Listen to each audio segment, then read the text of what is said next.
Halo teman-teman, jadi hari ini saya bersama rekan kelompok akan menjelaskan tentang teori partisipasi politik. Jadi, apa dan bagaimana partisipasi politik itu? Mari simak penjelasan berikut ini.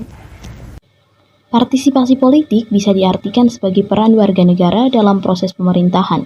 Bentuk partisipasi ini dapat mempengaruhi jalannya pemerintahan sehingga secara langsung atau tidak memang berpengaruh bagi kehidupan masyarakat suatu negara. Partisipasi politik lebih berfokus pada kegiatan yang dilakukan, bukan pada sikap politiknya.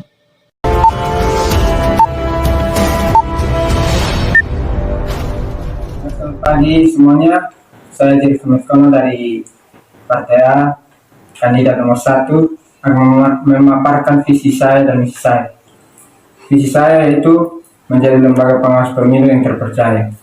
Misi saya yang pertama, meningkatkan kualitas pencegahan dan pengawasan pemilu yang inovatif, serta kepeloporan masyarakat dalam pengawasan partisipatif. Yang kedua,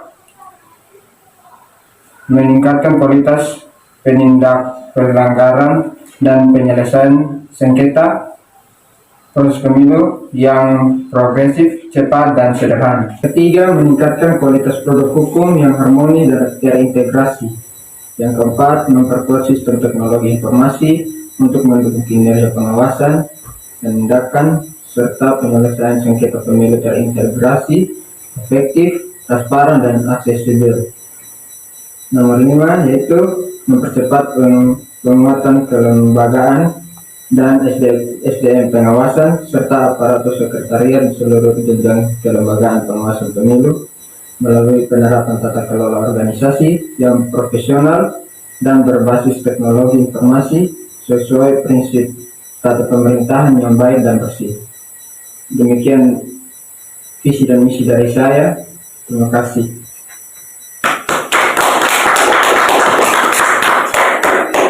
Halo saudara-saudari yang terkasih, perkenalkan nama saya Claudia Cassandra Polo dari Partai B. Di sini saya akan menjelaskan visi dan misi saya. Visi saya menjadi penyelenggaraan pemilihan umum yang mandiri, profesional, dan berintegrasi untuk terwujudnya pemilu yang luber dan jujur. Visi yang pertama, membangun sumber daya manusia yang kompeten sebagai upaya menciptakan penyelenggaraan pemilu yang profesional. Yang kedua, menyusun regulasi di bidang pemilu yang memberikan kepastian hukum, progresif, dan partisipatif. Dan yang ketiga, meningkatkan kualitas penyelenggaraan pemilu, khususnya untuk para pemangku kepentingan dan umumnya untuk seluruh masyarakat. Yang keempat, meningkatkan partisipasi dan kualitas pemilih melalui sosialisasi dan pendidikan pemilih yang berkelanjutan. Yang kelima, memperkuat kedudukan organisasi dalam ketatanegaraan. Yang keenam, meningkatkan integritas penyelenggaraan pemilu dengan memberikan pemahaman secara intensif dan komprehensif, khususnya mengenai kode etika penyelenggaraan pemilu. Dan yang terakhir, mewujudkan penyelenggaraan pemilu yang efektif dan efisien, transparan, akuntabel, dan aksesibel. Sekian dan terima kasih. Setelah mengetahui pengertian dari partisipasi politik, selanjutnya kita masuk pada faktor partisipasi politik yang terdiri atas 3. Yang pertama, faktor psikologis. Faktor ini berkaitan dengan identifikasi individu atau masyarakat terhadap suatu partai politik. Proses identifikasi ini dapat dipengaruhi oleh orang terdekat seperti orang tua dan keluarga. Yang kedua, faktor ekonomi. Faktor ini dipengaruhi oleh evaluasi atau pemikiran individu terkait kondisi ekonomi dirinya, keluarga, serta nasional. Faktor ini juga berpengaruh pada pilihan dan bagaimana bentuk partisipasi politiknya. Lalu yang ketiga, faktor sosiologis. Faktor ini meliputi agama, pendidikan, tempat tinggal, usia, jenis kelamin, serta tingkat ekonominya. Aspek ini berpengaruh pada partisipasi politik individu atau masyarakat, khususnya dalam penentuan pemimpin.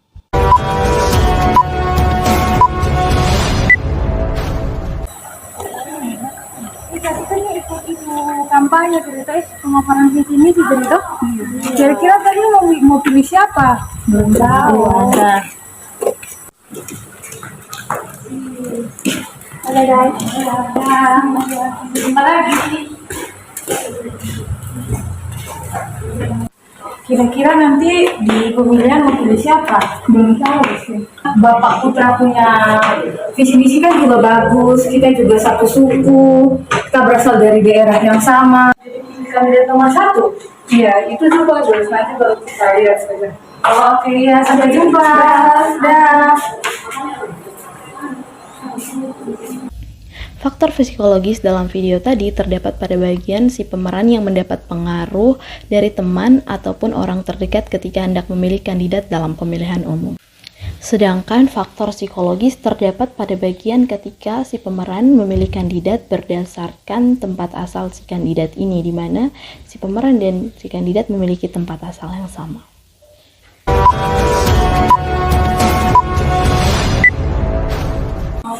Isi kakak, maaf ganggu waktunya kakak. Beta dari Partai B kandidat 2 mau pilih kakak. Mungkin ada sedikit kakak, mungkin kakak bisa pilih Partai B kandidat 2 kakak. Kalau komentarkan juga pilih kakak. Oke, kasih kak. Dalam cuplikan video yang kedua tadi, terdapat faktor partisipasi politik berupa faktor ekonomi, di mana kandidat yang memberikan uang atau membeli suara akan dipilih pada pemilihan umum. Terdapat dua bentuk partisipasi politik. Yang pertama, partisipasi aktif. Partisipasi aktif merupakan bentuk partisipasi politik yang dilaksanakan dengan pengajuan usul mengenai kebijakan umum beserta pilihan alternatifnya.